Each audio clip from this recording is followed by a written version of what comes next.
Hey guys, this is a how-to video on replacing the radiator on a GMC Envoy or a Chevrolet Trailblazer. This is a 2002 model, but I believe it'll work on any year model for the Envoy or the Trailblazer. I'm going to try to make this a short, to-the-point video with as much detail as possible that I can put in there. So let's get started. First thing I did here was I set the hood stand off to the side just like that. And instead of using it, I used a piece of 2x4 to prop it up. Alright, next thing you're going to want to do is you're going to want to remove your front grille. It's got 1, 2, 3, 4, 5, 6, 7, 8, and then 9, 10 of these clips right here. Okay, you're going to want to put a screwdriver sometimes. You're going to need to put a screwdriver behind here and just be able to pull that out. Sometimes it just pop out just like that. Easy for you. There you go.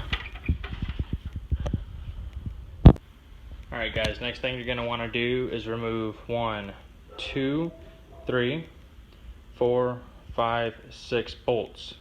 These are a 1/2 inch. These are going to be 10 millimeter.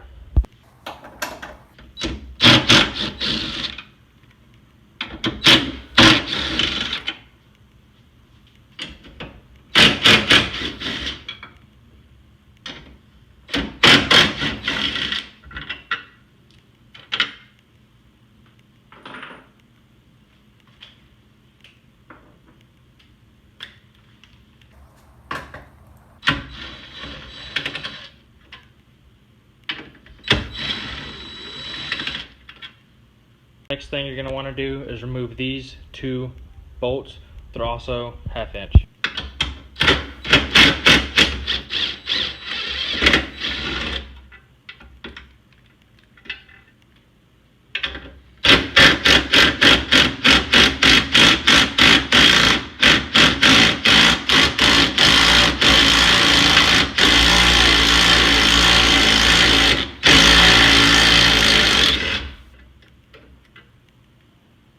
Alright, the third bolt that you're going to have to get off in order to get this off, it's 1, 2, and then there's one more right here. It's also a 1/2 inch. Got the socket on the back of it here. You want to be really careful. You don't want to damage your air conditioner condenser. Okay, be really careful, or just break it loose and then work it out gently if you can. With those bolts loose, this is going to slide on out. You just set that aside there. Your hood latch mechanism, be really careful, don't hit your condenser. This is going to slide right out. Okay, and you just set this over here to the side just like that. Okay, next thing you're going to do is remove this bolt here and this bolt here. That's what's connecting your radiator to your condenser. 10 millimeter. You're going to want to remove the fan shroud from your radiator. It's going to be a 10 millimeter. You got one on each side, one there and one right there. Like I said, 10 millimeter. Drain the fluid out of the radiator.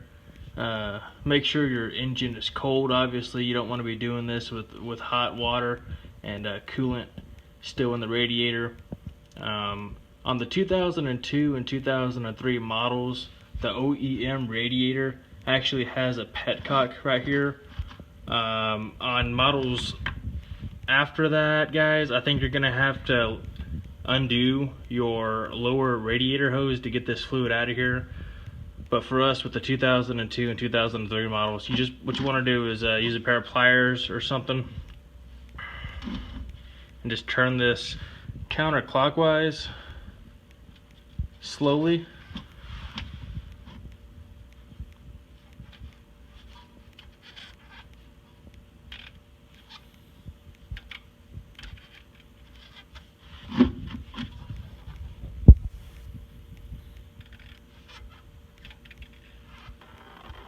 And this fluid will eventually start coming out of here.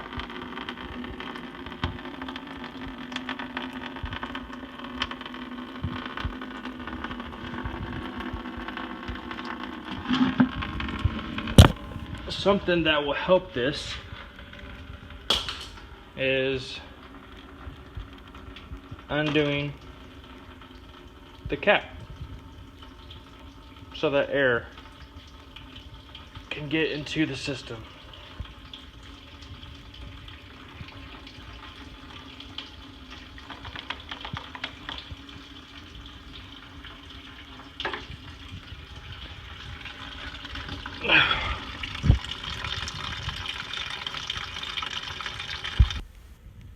Alright guys, once the radiator drains out, it's now safe to remove the lower radiator hose. Just use some pliers and pull that clamp back, and then the hose should slide right off.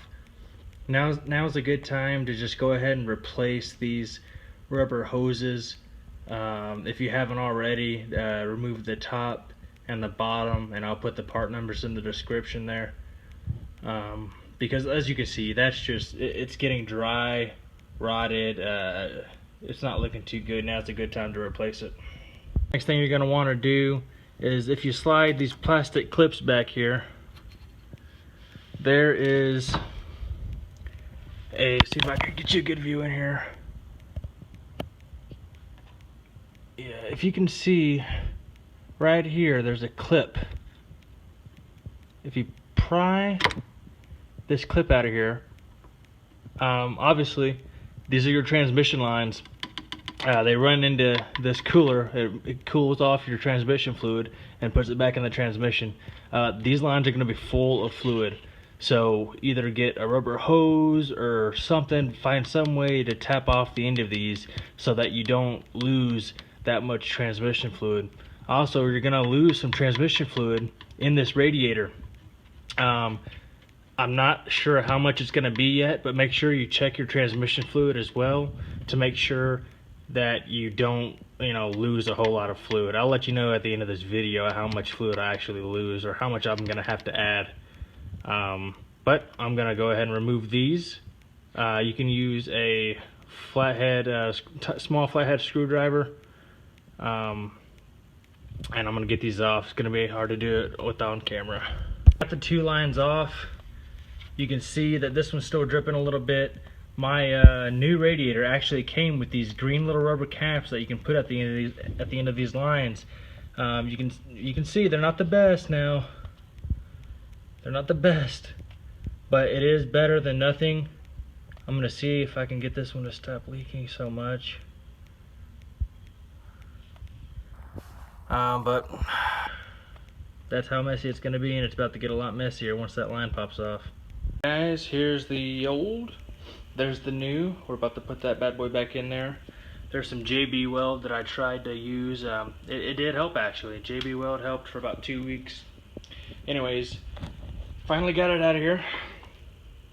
The hard part was trying to get that bottom, I don't know, intake feed, whatever you want to call it. Trying to get that through the fan shroud and the evaporator, because the fan shroud is on this side and the evaporator is on the other, and you really don't have a whole lot of room to pull this out of its little cavity. So what I ended up doing is to be completely honest, I just bent the fan shroud. It's very flexible, it didn't break or anything. I bent that fan shroud as much as I could. Right down there, I bent the fan shroud out, and it actually worked. It pulled right out. Alright guys, well, it's time to put this bad boy back in. Thanks for watching.